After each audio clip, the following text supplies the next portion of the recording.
Não mesmo, meu filho. Tu vai ver como você tem muito mais coisa para aprender. Você que está a fim de engravidar, fique ligadinho também nesse quadro, que é para esclarecer absolutamente tudo. E ela, gente, já escreveu 4 livros, fala sobre absolutamente tudo, sobre bebê, sobre criança, sobre adolescência. Olha, ela é catedrática no assunto. Nós vamos ouvir e falar um pouquinho com a Tânia Zaguri, nos meus, os seus, os nossos filhos.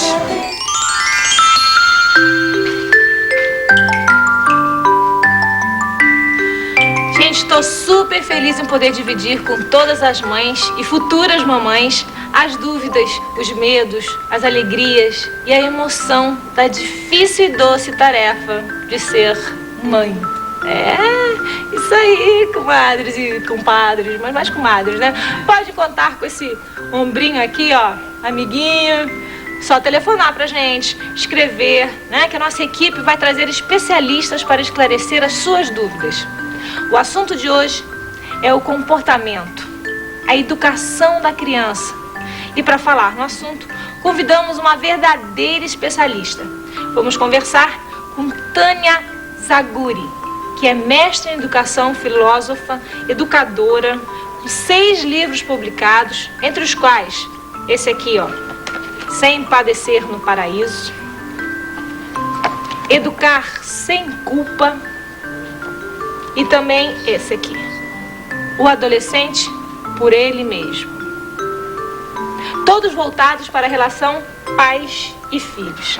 Tânia, a mulher que trabalha fora, ela vive um dilema de ter que conviver com a culpa de deixar a criança em casa, né? Deixar os filhos. Existe algum método para amenizar esse sentimento de culpa? Existe algum método para que ela não se sinta tão pesada? Porque não pode deixar de trabalhar.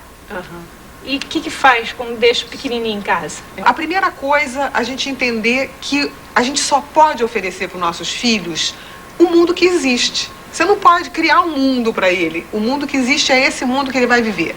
Então, se nós mulheres hoje, felizmente, aliás, temos uma profissão, uma carreira, e até com isso propiciamos aos nossos filhos uma melhor qualidade de vida, então é importante que a gente trabalhe. Então, a primeira coisa que a gente tem que botar na cabeça é essa conscientização. Agora, a segunda coisa importante é a gente entender que a gente tem que realmente, nas horas que está em casa, quem decidiu ter um filho tem uma responsabilidade muito grande com esse serzinho que depende da gente e até uma responsabilidade social também. Então, a gente chegou em casa, a gente vai dedicar tempo para os nossos filhos. Então, aquela coisa antiga, mas que eu acho que deve continuar, de sentar todo mundo junto para jantar, conversar, ter uma horinha para contar a história para o filhinho antes de dormir. Não precisa ser todo dia, mas, sabe, fazer por onde a relação aconteça. Tentar, pelo menos, né? Não, e a gente consegue, pode ter certeza que quando a gente está imbuída do propósito, a gente consegue. Os pais que não têm possibilidade de ficar muito com os filhos vão chegar em casa e a criança fala, eu quero isso, eu não sei o quê, e tem medo de dizer não, porque já está não está em casa esse tempo todo. Isso. E o medo, então como que a gente sabe a hora de falar não? É preciso que a gente faça, primeiro a gente compreenda como pais a diferença entre o prazer e a felicidade. Prazer é uma coisa imediata.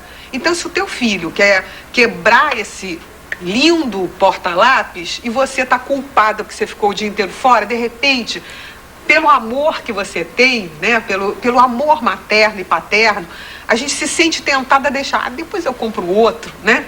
Com peninha do bichinho, para ele não chorar. Nem gostava mesmo. Isso, dá 1000 desculpas. Mas, na verdade, o que a gente tem que entender é que por trás desse gesto, você está ensinando alguma coisa, né? Você está ensinando a ele que ele pode destruir coisas sem motivo, né? E isso é uma coisa que a gente precisa entender. O nosso papel não é fazer só o nosso filho ficar alegrinho agora. É preciso que a gente faça com que eles sejam felizes na vida. Então, o primeiro erro é a gente achar que o melhor que a gente pode fazer pelos nossos filhos é deixar eles fazerem tudo o que eles quiserem. Isso é um equívoco que me levou, inclusive, a escrever o Sem Padecer no Paraíso, né? Tânia, você falando isso, eu fico me lembrando da palavra castigo. Você é a favor ou contra castigo? Ou seja, bater, castigar, deixar ele preso? O que é? Dar uma sacudida? O que é bom na tua experiência toda? Bem, bater, não. De maneira nenhuma. Porque bater não ensina nada. E os nossos filhos, talvez 90% do que eles aprendem conosco seja o que a gente faz, o nosso exemplo. Então, se você bate, você está ensinando que ele pode bater numa pessoa mais fraca, porque você é mais forte, né? Você está ensinando que ele pode agredir fisicamente o irmãozinho menor, o vizinho. Primeira coisa. Segunda coisa, interessante isso mesmo, né? é É um exemplo que você está dando. E as mães falam, mas a gente tem que dar uma sacudidela de vez em quando. Mas eu acho que tem que dar. A cabeça. sacudidela tem que dar, mas não física. A sacudidela é moral, né? Então, por exemplo, a criança pequenininha, ela não sabe o que é certo e errado. Às vezes os pais pensam, tem tempo, coitadinho, tem só 8 meses. Mas não, às vezes assim, a nossa expressão facial já é um castigo. Quando você der esse teu sorriso lindo pro teu filho, ele vai ficar maravilhado. Se você olhar para ele só assim, a mamãe não gostou disso, ele vai saber. E quando não faz? A mamãe não gostou, ele fala, e daí? É claro que a criança... Aliás, seria maravilhoso se só com uma vez que a gente olhasse para o nosso filho e dissesse assim, não pode fazer isso, tivesse tudo resolvido. Eu acho que eu ia ter assim, uns 40 filhos se fosse assim. Mas, na verdade, educar é um processo longo, é um processo contínuo, é um processo permanente. Só para te dar um exemplo concreto, uma criança, para aprender a escovar os dentes direitinho e ficar bonito com os dentes, com um sorriso lindo, leva assim uns 12 anos. O que a gente deve fazer quando os avós estragam? Quando as pessoas falam uma coisa que não deve ser falada? O que você deve fazer depois? Dizer, não, ela está mentindo? O que você diz? Primeira coisa é entender que a criança tem um potencial intelectual e afetivo muito maior do que a gente pensa. Então, ela consegue com muita facilidade distinguir em que ambiente ela pode fazer uma coisa e em que ambiente ela não pode fazer uma coisa. Então, o que os pais têm que fazer é, em primeiro lugar, continuar dando a orientação em que eles acreditam, né? Dizer, não, a vovó disse isso, mas olha, isso é brincadeirinha da vovó. Lógico que a gente não vai desmoralizar a vovó, como você falou, dizer mentira. Não, é dizer, não, a vovó falou isso porque ela gosta tanto de você e ela queria que você comesse, pra você ficar fortinho, bonitinho, entendeu? Mas não tem bicho-papão. E a outra providência, se é uma atitude que pode assustar a criança, é conversar com a mamãe, chamar a mamãe, pelo amor de Deus, não faz isso, né? Vamos... Agora, uma coisa interessante também é que não é só a avó que estraga a criança. Às vezes, entre o pai e a mãe, também existem divergências que podem descambar para esse tipo de coisa. Então, eu sempre digo que o importante é haver diálogo. Se a gente começa a ver que alguma coisa está caminhando assim, chama num cantão, não na frente da criança, né? E vamos conversar, vamos fazer, né, um elo... traçar diretrizes educacionais conjuntas. É preciso que todas as pessoas que estão envolvidas com a educação de uma criança saibam que elas têm o mesmo objetivo. Então vamos discutir, vamos chegar aos acordos, né? Como é que explicar a crescente violência dos jovens? Você pode me dizer uma coisa assim? Que eu fico boba quando eu vejo, por exemplo, o que aconteceu com esses jovens em Brasília, que botaram fogo no índio. Aí as pessoas falam, mas eles são jovens, eles não queriam fazer isso, eles não saíram de casa para matar alguém, mas aconteceu. E aí, o que a gente tem que falar ou deve fazer quando você chega num lugar e vê os jovens só se sentem à vontade quando eles quebram, quando eles xingam, quando eles bebem, quando eles machucam alguém? Essa violência se deve o quê? À televisão, ao caráter que já está vindo formado dessa maneira, é a escola, são os pais, o que é? A primeira coisa importante é que realmente existem pessoas mais agressivas e outras menos agressivas. Então existe realmente uma coisa genética, uma coisa de personalidade. Mas felizmente personalidade não é condenação. Então aí entra o segundo fator, que é a ação do meio. E na ação do meio, aí vai entrar a família. Quando a gente começa, desde pequeno, deixar nossos filhos fazerem tudo o que quiserem, serem destrutivos, sabe? Pular, estragar os móveis, mexer no relatório da mamãe, rasgar o livro do papai, enfim, estragar o videocassete. Coitadinha, pequenininho, não entende? Você está abrindo já um caminho para que ele não entenda que existem limites. Uma das coisas que o meio tem que fazer é desenvolver a empatia, fazer com que uma pessoa... Por isso que eu disse que o mais importante para um pai, para uma mãe, é criar uma estrutura moral para o filho. Então, hoje em dia, como a gente vive uma sociedade muito do prazer, muito voltada para... eu gosto disso, então acha que pode fazer. Não. Você pode fazer o que te dá prazer, mas desde que isso não cause nenhum mal a outra pessoa ou até a um animal, qualquer coisa, não é só um ser humano, qualquer ser vivo, né?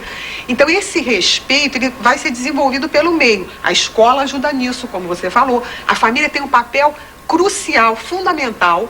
Existe influência também da televisão, do cinema? Existe. Por quê? Porque nós estamos vivendo uma época que está também jogando, bombardeando as crianças e os jovens com programas excessivamente violentos. Então isso tudo, esse contexto todo, conduz a que as pessoas banalizem a violência, né? O que deve ser feito quando a criança está se descobrindo? Como que o pai pode falar sem assustar, sem melindrar, sem dizer que é coisa feia? Como os pais devem chegar e falar para o menino e para a menina que não pode ficar brincando de médico com aquela idade? Bom, toda criança, a partir de uns 2 anos, ela começa a ter consciência do seu próprio corpo. E então, assim como ela tem consciência que ela tem olho, que ela tem boca, ela tem consciência que ela tem, que tem o penizinho, que tem a vagina, enfim, isso é natural, é normal. Então, os pais não devem se preocupar que a criança manuseie o seu próprio corpo, é natural, isso não é uma preocupação. Todo mundo? Aí entra a segunda parte. Agora, se ela começar a fazer isso na frente de todo mundo, você vai, logo a primeira vez que ela faça isso, você vai, digamos, num outro momento, não naquela hora, você vai depois que você estiver sozinho com ela dizer assim, olha, querida, isso aqui, essas coisas, a gente não tira a roupa na frente. Você já viu alguém tirar a roupa na frente dos outros, né? Então você vai começar a mostrar que existem algumas regras sociais, né? Já vi na novela, mamãe. Aí você diz assim, não, mas aí é só quando tá 2 pessoas que estão namorando. Você vai começar a introduzir noções de que existem coisas naturais. A sexualidade é normal, é natural. Então você vai enfrentar isso com naturalidade, só que você vai mostrar para ela que tem hora para determinadas coisas, que tem idade para determinadas coisas. Tem pessoas que batem nas crianças, e é completamente errado você fazer uma coisa dessas, porque os traumas são enormes, não é isso? E também porque você não está ensinando, porque como a sexualidade é uma coisa natural, se você bate na tua filha, dá um tapa na mão dela porque ela manuseou a vagina, ela não vai fazer isso na tua frente, vai fazer escondido. E com isso você está cortando a possibilidade de futuramente ela ter diálogo com você sobre as necessidades dela, né? Então depois você de repente um dia vai descobrir que a sua filha transa, que ela está grávida e vocês nunca mais conversaram com isso. Por quê? Porque a primeira vez que ela mexeu nos seus órgãos genitais, ela apanhou. Então fica um tabu, né? Você está criando um mito, um tabu. É uma barreira para o diálogo, né? Eu queria te agradecer por você ter vindo, meus livros também que você já me deu, muito obrigada. Nada, querida. E gostaria de mostrar mais uma vez para as pessoas, por favor, aqui, olha, porque quem sabe, se você puder já comprar Educar Sem Culpa, ou então Sem Padecer no Paraíso, já vai responder as outras perguntas que nós não conseguimos fazer ou responder aqui nesse momento ao adolescente por ele mesmo. Eu agradeço pela participação, Tânia, muito obrigada mesmo. Eu aprendi um pouquinho, quero aprender muito mais, e você pode escrever, gente, também, porque se você tem alguma dúvida, a sua dúvida vai ser a nossa dúvida, que vai ser esclarecida aqui mesmo. Os meus, os seus, os nossos filhos. Volta no sábado que vem, mas o nosso programa continua. Mais uma vez, obrigada, Tânia. Nada, querida, foi um prazer.